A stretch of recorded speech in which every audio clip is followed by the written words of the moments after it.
What is good, sneaker people? Happy Black History Month. It's your boy Snkrsloveme, and I am back with another episode of Inside the Box, where we go over the current releases of the week and we keep it real for a few minutes. Let's get to it.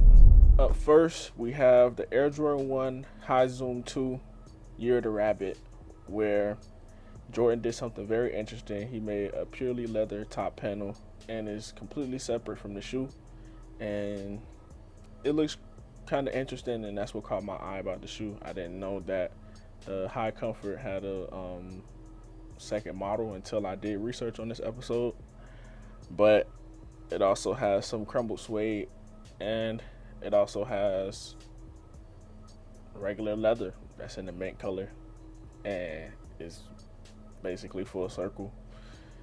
It's a dope colorway, dope concept. It's cool. Air Jordan 1 High Zoom Comfort 2 Year of the Rabbit. Up next is the Jordan 4 SE Craft Phantom Dust, and this colorway has done amazing in the market. I'm not gonna lie, this shoe already kind of released. I'm gonna spoil it in the episode, and it's at around $325 right now, and it's been about a week since its released. So I personally don't necessarily see the hype. I've never seen the shoe in person, and that's often exactly what it is, especially when the price shoots up within the first week. It's something that when you get it in hand, maybe it has an extra utility. Maybe it might have a pocket on it somewhere where you only really get to see in hand, or like the Travis Scott really ones, and different things of that manner. So Air Jordan 4 SE Craft.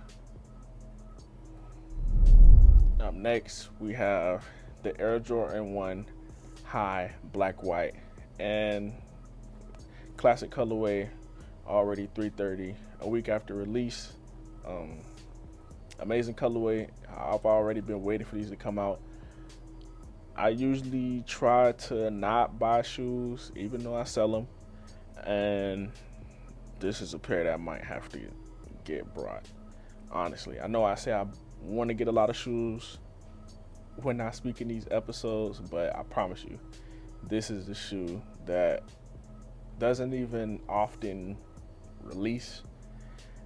More than the classic colorway, is just something that happened in our face, and I honestly feel like the Lost and Found had way more hype than these, and I honestly believe that these will be worth way more than the Lost and Founds. It's a difference between story and wearability, but that's just to keep it general. Air Jordan 1 High Black White. Up next, we have a nice Air Jordan 2, but it is for women. The Air Jordan 2 Muslin, if I'm saying that the correct way. It has caramel colored snakeskin, and it has some off-white details, and it looks great. It's a beautiful 2. This was the one that caught my eye other than the Lucky Green. I believe that's set to be released. I don't think it did release yet. This is a beautiful pair of 2s. Air Jordan 2 Muslin. On to the second segment of the episode. We're catching up with a previous story that we already went over. I said that we may go over it again, and here we are. So, as I believed when this story first came out, later further down the line, between the lawsuit of Nike and Kai, what ended up happening was Kai filed a counter lawsuit against Nike, saying that he purposefully went out his way to dodge infringement, and also saying that Nike has done little to police the infringement when they said that they were telling him over and over, and to no avail. He didn't change, and they made it seem like he was selling the sneaker with their silhouette and making money because it's a Nike shoe with his branding on it, when Kai's brand has always been separate and has been popular for approaching a decade. So the brand has its own weight. As I explained in the last episode, I envision that the reason why Nike even wanted to invest money into carrying out a lawsuit against different brands, Kai and Omni with the Hellcat, wasn't even the only two. Later down the line, Nike has went to file lawsuits against major brands like Bape and Lululemon, and a lot of the old heads in the game are kind of glad to see Bape lawsuit against Nike, which I honestly have to disagree with because this is my opinion, and I don't want to see nobody fall, especially if they made it to their own to make a different version. They didn't have the Nike swoosh on it. Nike won't go overseas to China and tell them that they can't make replicas of their shoes because they'll have to go into the things that they do, how they unethically run their company. That also runs into some of the things that have been happening to Nike. One thing that brands usually tend to go by is their image, of course. It's a brand. And with Nike, the main target market behind Nike is the exact people we're celebrating within this month. Even though in different parts around the world, we have our own respective month within different countries. They're getting into basically public, not even social media, but back and forth, tit for tat fights with the athletes they're having endorsement with.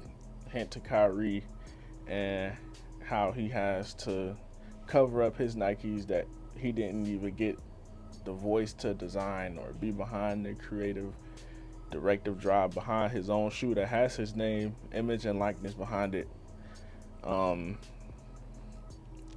He kind of made a comedy out of them. And we can also go in a whole nother episode about Adidas.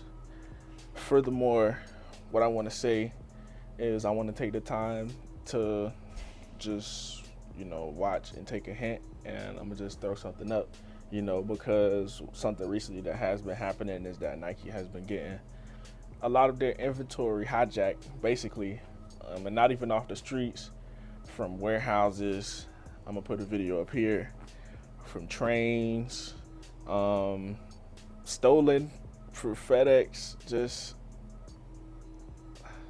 Nike hasn't been able to really catch a real break.